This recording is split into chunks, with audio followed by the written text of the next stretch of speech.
আমি গত কয়েক সপ্তাহ যাবৎ নাগরিক প্ল্যাটফর্মের পক্ষ থেকে ঢাকার বাইরে বিভিন্ন সভা করছি। প্রাক নির্বাচনী আলোচনা, আগামী সরকারের কাছে প্রত্যাশা কি, এই নির্বাচন কমিশন কতখানি কাজ করতে পারবে, সেটার উপরে মানুষ কি মনে করছে এটাকে বোঝার চেষ্টা করছি। রাজশাহী, খুলনা, বরিশাল করেছি,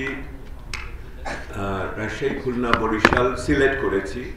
এই সপ্তাহে ময়মনসিংহ যাব, তারপরে চিটাগং, রাঙ্গামাটি, রংপুর আছে।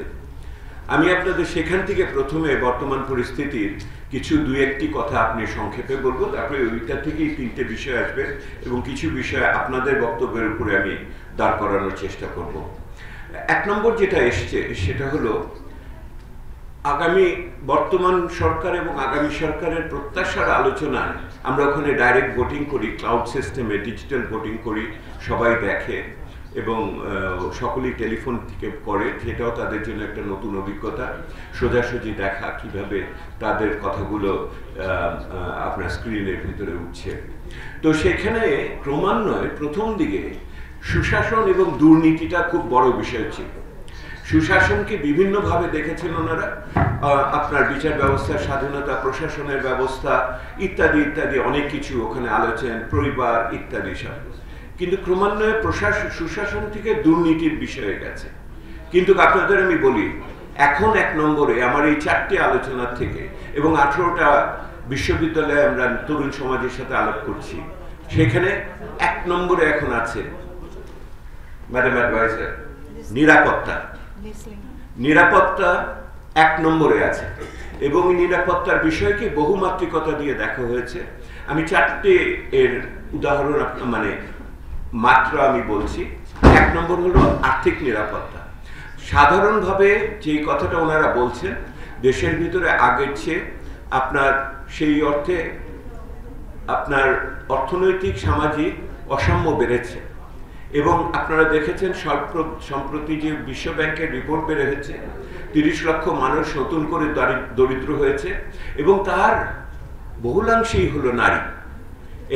সেহেতু দারিদ্র্যের যে প্রকার এবং তার ভিতরে এই মুহূর্তে বিনিয়োগ না থাকা, যুব সমাজে কর্মসংস্থান না থাকার ভিতরে নারীরা অনেক বেশি নিপীড়িত হচ্ছে আর্থিক দিক থেকে। দ্বিতীয় যে বিষয়টি ওনারা বলেছেন নিরাপত্তার, অর্থনৈতিক নিরাপত্তা। দ্বিতীয় যেটা এসছে সেটা হলো সামাজিক নিরাপত্তার বিষয়। ওনারা সামাজিক নিরাপত্তার ক্ষেত্রে বলেছেন এবং সকালবেলা বোনেরা বলে গেছেন। এবং ওখানে দাঁড়িয়ে মেয়েরা যেভাবে বলছে যে তারা আগের চেয়ে চলাফেরা আচরণের ক্ষেত্রে যেই ধরনের বাধার সম্মুখীন হচ্ছে, এটা আপনারা কল্পনা করতে পারবেন না কিরকম ভাবে বলছে। ঢাকা শহর তো কিছু না, আপনারা এই মফস্বল শহরগুলোকে যেয়ে দেখেন, ওনারা সামাজিক নিরাপত্তার অভাববোধ পরিবার থেকে, বৃহত্তর সমাজ থেকে এবং প্রশাসন থেকে ওনারা কোথাও এই নিরাপত্তা বোধ পাচ্ছেন না। সামাজিক নিরাপত্তা, আচরণের দিক থেকে, গান বাজনা ইত্যাদি। আপনারা জানেন শিক্ষক বন্ধ হয়ে গেছে গান বাজনার জন্য শারীরিক বিকাশের ক্ষেত্রে। এটা হলো দ্বিতীয় সামাজিক নিরাপত্তা। তৃতীয়ত ওনারা বলছেন যে সাংস্কৃতিক নিরাপত্তা বন্ধ হয়ে গেছে, ওই সামাজিক নিরাপত্তার সাথে মিলিয়ে আর কি। সাংস্কৃতিক নিরাপত্তা হলো যে ওনারা গান বাজনার কথা শুধু বলছেন না, ওনারা আচার আচরণের কথা শুধু বলছেন না, ওনারা বলছেন যে এর ফলশ্রুতিতে পরিবারের ভিতরেও আচরণের পরিবর্তন হয়ে যাচ্ছে এবং সমাজের সাথে ওনাদের অন্যান্য যোগাযোগের ক্ষেত্রেও ওনাদের যে পূর্ণ বিকাশের জায়গাগুলোকে থমকে যাচ্ছে বলে মনে করেছে। আর চতুর্থত ওনারা বলেছেন রাজনৈতিক নিরাপত্তা। ওনারা মনে করেন যে রাজনৈতিক মতবাদের ক্ষেত্রে, বলার ক্ষেত্রে পুরুষদের চেয়ে এইরকম একটি উত্তরণকালীন সময় নারীরা রাজনৈতিক মত প্রকাশ করার ক্ষেত্রে আরো বেশি নিরাপত্তাহীনতায় ভুগছেন। আর্থিক নিরাপত্তা, সামাজিক নিরাপত্তা, সাংস্কৃতিক নিরাপত্তা, রাজনৈতিক নিরাপত্তার বিষয়। আমি এখন যদি শাহিন আপার কথায় আসি যে তিনটি বিষয় কি হতে পারে, আমি প্রথম বলছি আপনাদের কমফোর্ট জোন থেকে বের হয়ে আসেন। এখন যারা আছেন এখানে, এখন সবই তো আলোকিত মানুষ, নিজেদের মধ্যে নিজেরা আলোচনা করছি। আমরা যখন ঢাকার বাইরে যাচ্ছি, আমার ওখানে যারা আসছেন তারাই ওই 5 ঘন্টা কাজের কথা বলছেন। এখন যেখানে যাচ্ছি সেখানে আপনার ওখানে যারা নির্বাচন করবেন, বিএনপি, জামাত, এই আমার নতুন তরুণ দল ইত্যাদি সকলে বামপন্থীরা সবাই আসছেন এবং প্রত্যেকেই বলার চেষ্টা করছেন। আমি এক সময় জিজ্ঞেস করি ওনাদের কাছে, আপনি কি সর্বজনীন মানবাধিকারে বিশ্বাস করেন? ডানে বায়ে তাকিয়ে বললো, হ্যাঁ করি। আমি যে সব মানুষকে সমান মনে করেন? আবার ডানে বায়ে তাকিয়ে বললো, হ্যাঁ করি। আপনি যে নারী পুরুষকে সমান মনে করেন? আপনার দলের নামের সাথে তো ধর্ম আছে, আপনি কি অন্য ধর্মকে বিশ্বাস করেন? সব দিকে তাকিয়ে মিডিয়ার সামনে দাঁড়িয়ে বলল, হ্যাঁ করি, বরঞ্চ ওনারা আরো ভালো থাকবেন। তো এইরকম আপনাকে ওই মানুষগুলোর সাথে কথা বলতে হবে এবং সেই জন্য ঢাকার বাইরে যেতে হবে।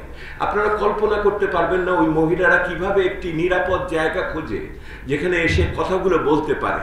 ওরা এসে ওই হিজড়া সম্প্রদায় যে কথা বলে, ওরা তো আত্মগোপনে চলে গেছে। অন্যান্য যে সমস্ত ধর্মীয় অন্যান্য মতবাদ আছে তারা তো আত্মগোপনে চলে গেছে। মিটিং করতে চাই বলে, দাদা মিটিং করার দরকার নেই, আমরা এখন রাডারের নিচে থাকি, মিটিং করলে আরো সমস্যা হবে। সেহেতু এই জায়গাটাতে একটা বড় বিষয়, আমাদের আলোকিত মানুষ থেকে বের হয়ে তৃণমূল পর্যায়ে আলোচনা নিয়ে যেতে হবে। আমি রিকোয়েস্ট করবো শাহিনা নামকে, নাগরিক প্ল্যাটফর্ম আছে, আমাদের সাথে মিলে ঢাকার বাইরে আপনি আরো বড় ধরনের নারীদের ব্যাপারে আলোচনা করেন। এটা আমার প্রথম। ঢাকার বাইরে চলে যান তৃণমূলে। 2 নম্বর হলো, এবং ওদের সাহস দিতে হবে। 2 নম্বর যেটা হয়েছে বলেছেন, আমরা একটা উত্তরণকালীন সময়ের ভিতর দিয়ে যাচ্ছি। আমরা সিদ্ধান্ত করেছি যে এই পরিস্থিতি বদলাতে হলে সংস্কার লাগবে। এই সরকার আর যে কদিন আছে তারা বাকি সংস্কার কি করবে? তারপরে যে পরিস্থিতি হবে, এই সংস্কারের ধারা অব্যাহত থাকবে কিনা।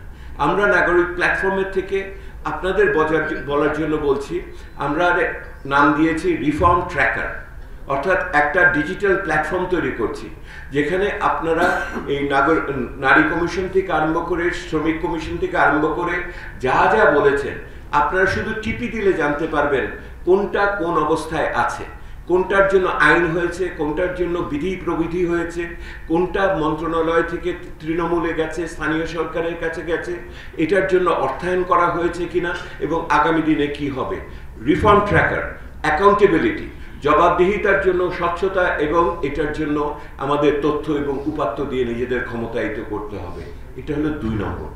আর 3 নম্বর, সবাইকে একত্রিত করেন, রাজনীতিবিদদের ধরেন, নির্বাচন করতে চাচ্ছে, আমাদের কথা শুনতে হবে, ওনাদের কথা শুধু আমরা শোনার জন্য বসে নেই। নির্বাচনী ইস্তাহারে নারীদের সম্বন্ধে কি থাকবে? আমরা যদি একত্রিত হয়ে যদি নারীদের পক্ষে একটা যদি ঘোষণা এবং ইত্যাদি প্রত্যেকটাতে ঢুকাতে পারি, প্রত্যেক প্রধান দলে, তাহলে আগামী সরকারের কাছে আমরা চাপ দিতে পারবো এইগুলোকে কেন আপনি দাবি পূরণ করবেন না। আর আমরা রিফর্ম ট্র্যাকার দিয়ে ওনারা করছেন কি করছেন না সেটা দেখব। এখন যদি আপনি বলেন তাহলে কি করব, একত্রিত করেন নারী সংগঠনকে, একটি ঘোষণাপত্র তৈরি করেন, সেই ঘোষণাপত্র নিয়ে প্রত্যেক রাজনৈতিক দলের কাছে যান এবং বলেন এই ঘোষণাপত্র তোমার ইস্তেহারে স্থান করে দিতে হবে, যদি স্থান করে না দাও তোমাকে আমরা ভোটের মাঠে কিন্তু পরাজিত করে দিব। এই জায়গাতে আপনাদের একমত হতে হবে এবং এটা হওয়ার পর যে নির্বাচন হলে পরে যে সরকার আসবে তার উপরে আমরা একত্রিতভাবে চাপ সৃষ্টি করব।